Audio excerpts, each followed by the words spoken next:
Bonjour, voici la troisième des interviews que j'ai réalisées il y a quelques semaines au Salon des formations aéronautiques au Bourget. Il s'agit de celle de Dimitri, qui a été pilote militaire pendant 20 ans et qui est aujourd'hui pilote de ligne. Alors je suis désolé pour le son de cette vidéo qui n'est pas très fort et avec un peu de bruit de fond, c'est un peu inévitable sur un salon. Cette vidéo est aussi relativement longue, mais je n'ai pas voulu faire trop de coupes, parce que les conseils que donne Dimitri à la fois pour devenir pilote militaire et pour devenir pilote de ligne sont vraiment très intéressants.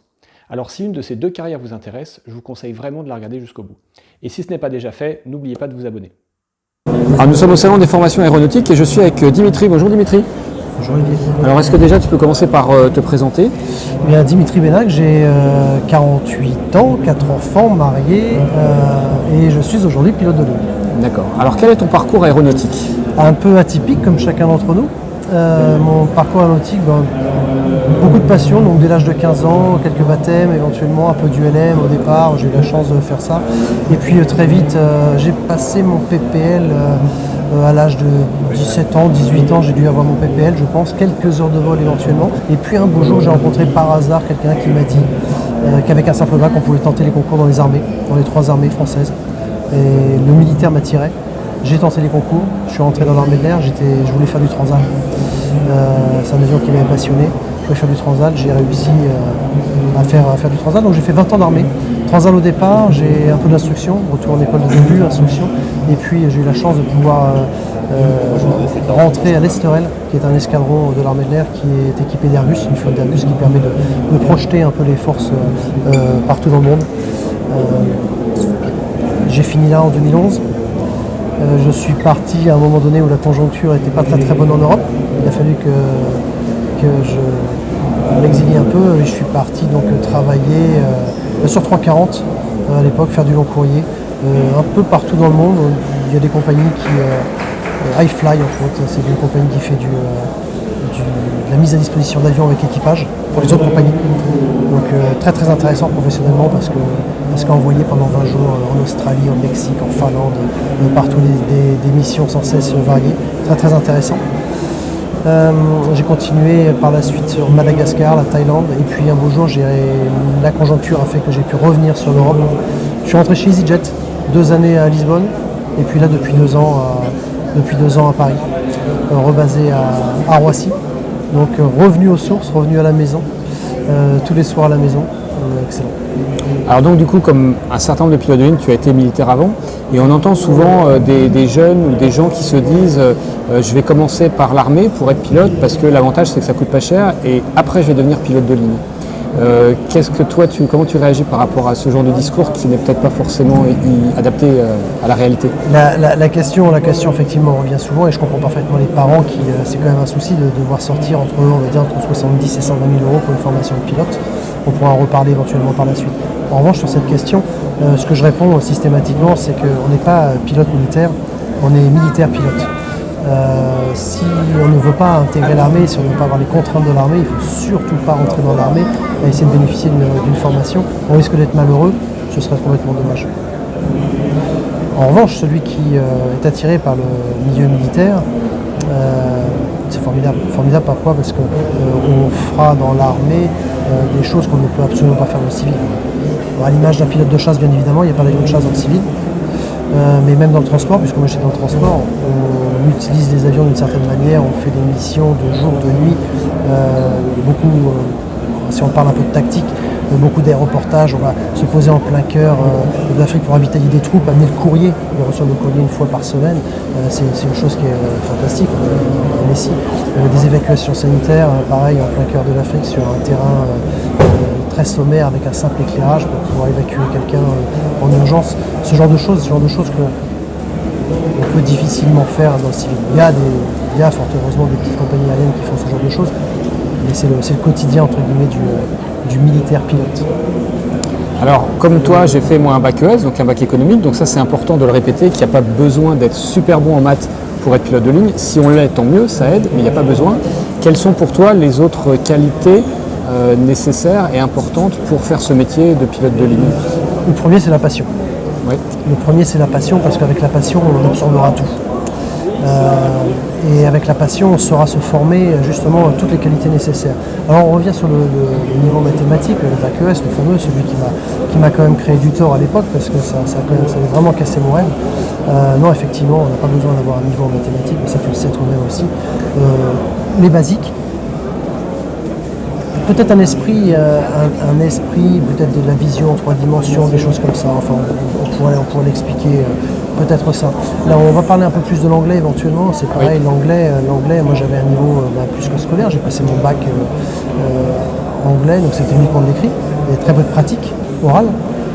Je me souviens très bien que je suis parti en Angleterre pendant 3 mois. Au bout de 3 mois, je suis revenu, j'étais pas bilingue, mais fluent en anglais, je savais tenir une conversation avec le peu de vocabulaire que j'avais bien évidemment et le peu de grammaire acquise.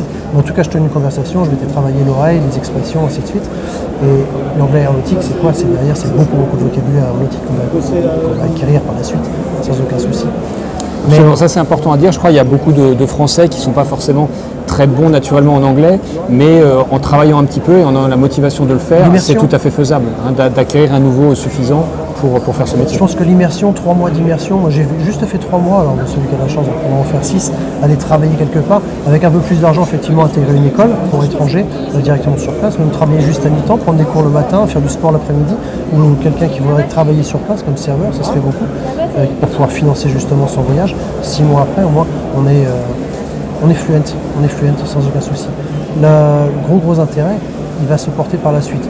Le métier de pilote, pour ma part en tout cas, pour mon expérience, ça a été de partir à l'étranger, ça a été de voler dans des compagnies avec 25 nationalités différentes de pilotes, donc des cockpits où on va se retrouver un jour avec un Finlandais, un Espagnol, le lendemain avec un Anglais, parfois avec un Français, heureusement. Mais ça veut dire en fait qu'il faut pouvoir bien évidemment, surtout sur de longs courriers pendant 10 heures de vol, parler d'autre chose que du simple aéronautique, donc savoir s'exprimer, tenir une conversation, être un minimum fluent. Donc 3-6 mois, ça suffit, c'est pas cher, et je pense que c'est un très bon investissement. Moi, ça m'a permis également de mûrir.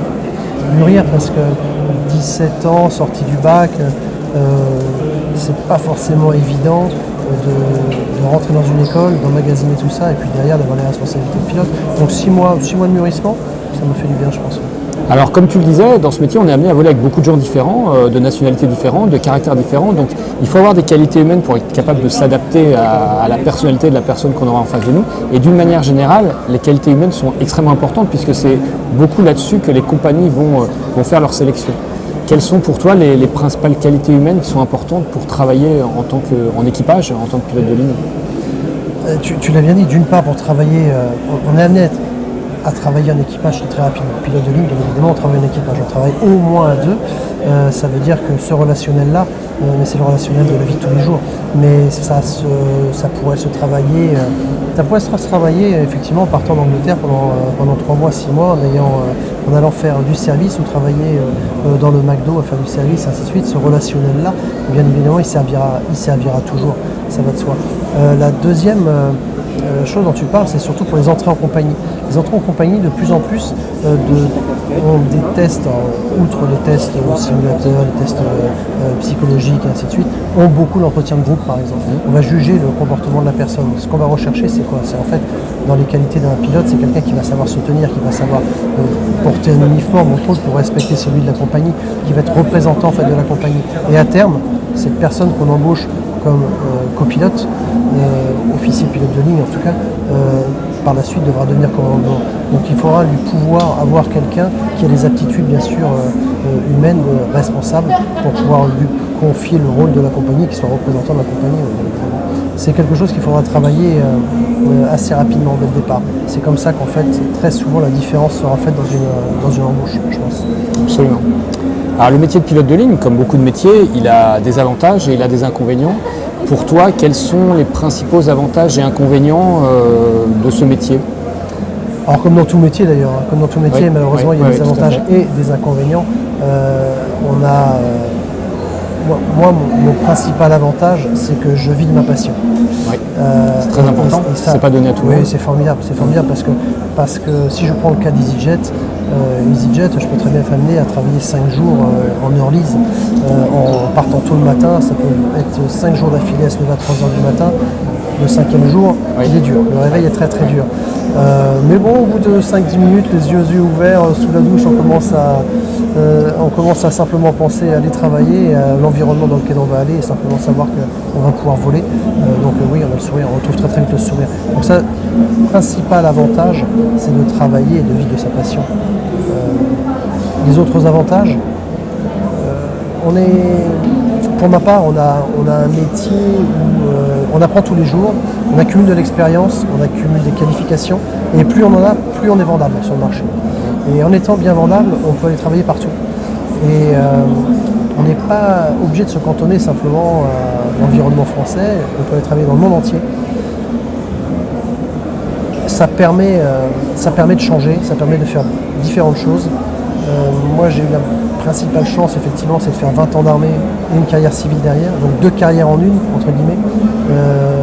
Il faut, je pense, être toujours à l'affût de challenge, prêt à se remettre en question, tout le temps, tout le temps, tout le temps. Et il y a beaucoup, beaucoup de choses à faire. On parle beaucoup de pilote de ligne depuis tout à l'heure, mais il n'y a pas que pilote de ligne. Absolument, en fait. oui. Il n'y a pas que pilote de ligne. Bon, l'aviation d'affaires qu'on connaît bien, mais il y a beaucoup de métiers dans tout ce qui est travail aérien. Donc, vivre de sa passion, quoi qu'on fasse, c'est formidable, c'est formidable. Même de l'épandage ou de la surveillance maritime. Il y a énormément de métiers différents en fait au sein du métier de pilote. Il y a énormément de petites compagnies, si je parle simplement de la France, énormément de petites compagnies de travail aérien qui sont implantées sur tous les aérodromes en France. Donc du travail, oui, il y en a beaucoup. Et il y a moyen de s'éclater avec des contraintes qui sont différentes d'un métier à l'autre, bien évidemment. Alors pour terminer, en plus de ton métier donc, de pilote, tu as une activité annexe qui est quand même autour de l'aéronautique, tu peux en parler un petit peu? Oui, j'ai créé en parallèle en 2011 Ready to Fly. On vend des vêtements pour personnel navigant, hôtesse, steward, pilote, bien sûr. On travaille, on élargit notre gamme au fur et à mesure. La société monte, grossit. On a beaucoup de partenaires dans les écoles, c'est pour ça qu'on est là ce week-end. On a beaucoup d'écoles françaises et à l'étranger en partenaire. Oui, c'est un plus.